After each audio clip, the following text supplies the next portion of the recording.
Mastering English Phrases, Understanding Outgoing Term. Hello, everyone. Welcome to our English language learning series.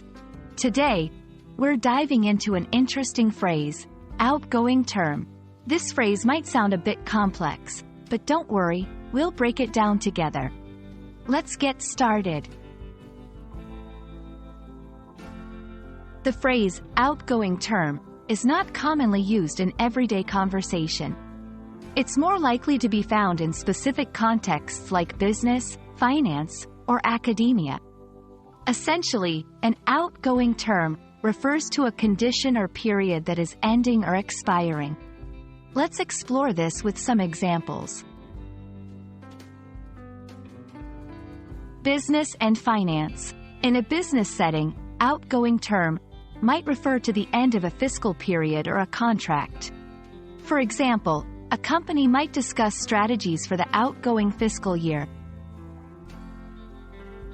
Academia. In academia, this term could be used to describe the end of a semester or academic year.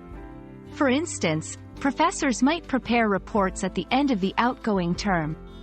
Everyday use. Although less common, you might hear it in daily conversation to describe something that is about to end.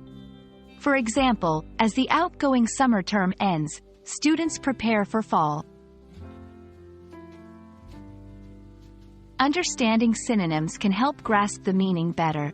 Some synonyms for outgoing term are expiring period, ending phase, final stage.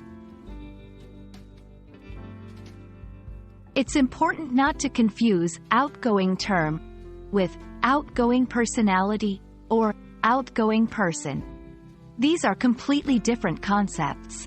Outgoing, in this context, does not refer to a sociable or extroverted nature.